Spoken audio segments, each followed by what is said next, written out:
Hey you guys, it's Kristina Sullins. I wanted to talk to you and share with you today a little bit about my story. You may or may not know that I've struggled with IBS, Irritable Bowel Syndrome, and spastic colon for the past 20 years of my life. And it controlled my life. It was a nightmare. It is a nightmare. I still deal with it every single day. Every single day is a battle. But what I've learned is that I have to focus on it. I have to make it a priority, because if I don't, it's controlling me and I'm not controlling it. So for many years, I didn't talk about it. Who wants to talk about that they have IBS, right? But I meet people every single day that have the same thing. We share tips. I've found so many things that have worked for me. And I want to help other people. I wouldn't ever want anyone to go through what I've gone through since I was 15 years old. So I'm sharing some tips with you today, specifically the triggers that I have found that bring on an IBS episode or a spasm. And hopefully this helps you or someone you know that struggles with IBS as well. So just a little bit about myself. Again, like I said, I've had it since I was at least 15, so for 20 years. And for years, I didn't even know what it was. I remember going through high school with just pain and a bloated belly after lunch every single day. And just always uncomfortable and always having this rock hard feeling in my belly like there was a softball in there. And as the years went by, it seemed to get worse. Went to the doctors, and the doctors, of course, say, well, eat more fiber. Take Metamucil, take Citrusol, eat more vegetables, have more salad. Well, adding more fiber to my diet actually made it worse and made the spasms even heavier. So there's two different types of IBS, right? But there's also many different levels. I know some people, it's very minimal. And some people like myself who have more of the spastic colon, it's a nightmare. It's very, very, very painful. There's IBS-C and there's IBS-D. I have IBS-C. And I think I've tried everything. I've tried everything that's natural and meds, because I literally got to that point where I was willing to do and to try anything to just go through my day and not be in pain or bloated or holding that extra 10 to 15 pounds of water weight. Because for years, that's what happened. And I thought, oh, well, this is just, I work out and I eat healthy, so this is just the way my body is supposed to be. And it got to that point one day where I hit the wall and I was like, you know what? No, I'm tired of this. I don't care what I have to do. I don't want to mask the pain anymore. I want to know what's triggering the pain.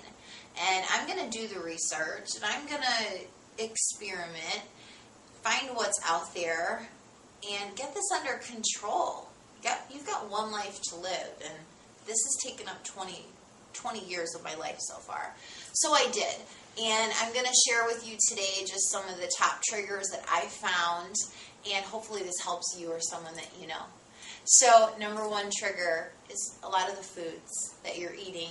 I found a website that's free that gives you different food lists, and I'm going to share that website with you now. Gives you a list of trigger foods and foods that are safe to eat, and foods to be careful of eating. And you know what? Do it. Check it out. And what I did is I was so fed up mentally with this that I went cold turkey and gave up all the trigger foods, because I just wanted to feel better. And it's helped me tremendously. So number one is you're going to need to clean up your diet. You're going to need to experiment and start to journal and record what you think you're getting the episodes from, because episodes can last hours, days, weeks. Oh my goodness, right? But I plan to make more videos and share with you my own personal trigger foods and the foods that I feel are 100% safe and I never have any problems with. Number 2 is not working out. You need to work out. You need to work out every single day with IBS, because basically what it is you have a slow digestive system. So when foods go in, they don't go through like most people. They sit there and they get stuck, and then the spasm occurs, and the spasm creates the bloating and the pain. It feels like someone's jabbing a knife into your stomach, and usually the pain is so bad that I have to lay down on my back or on my side. It's crazy. Working out helps move that through. But I've always worked out. I'm a fitness instructor. So my tip is you need to work out on an empty stomach. Just try it. Tell me what you think. If you work out in the morning, get up, drink water, and work out. Tell me if that makes a difference. If you work out at night, then fast for an hour before or even 2 hours before. Just drink water and work out so that it can move through your system. And otherwise you're eating something that's sitting right there the whole time that you're working out and it's blocked. My third tip is sleep. You need to get at least 7 to 8 hours of sleep. And we hear this all the time for so many different reasons. But with this, it seems like the only time that your system actually relaxes, your digestive system, is when you're sleeping. So if I get anything less than 7 hours, which is what happens all the time when I travel, because your system's just out of whack, I wake up in the morning with this knot in my belly, like a big apple, like just sitting there. And it's not necessarily painful, but it's uncomfortable. And usually what happens is I get a spasm that day from something that I eat or drink or from not drinking enough water. Who knows, right? So get enough sleep. If you can't get enough sleep because you're traveling or something like that, if you feel that in your tummy, what you can do is if you can possibly lay down for 5-10 minutes, flat surface on your back, just breathe, lay on your right side. Sometimes that helps. Sometimes it helps a lot. The fourth one is to avoid stress. Well, we would all love to avoid stress, right? It's called life and it happens, and I know that. But sometimes the stress, we bring it upon ourselves. Like if we're sitting in our car driving and we get stressed out from the traffic, or you get stressed out from someone that calls you and is talking about something that you don't even need to know about, and it's stressing you out, right? Things like that you can control.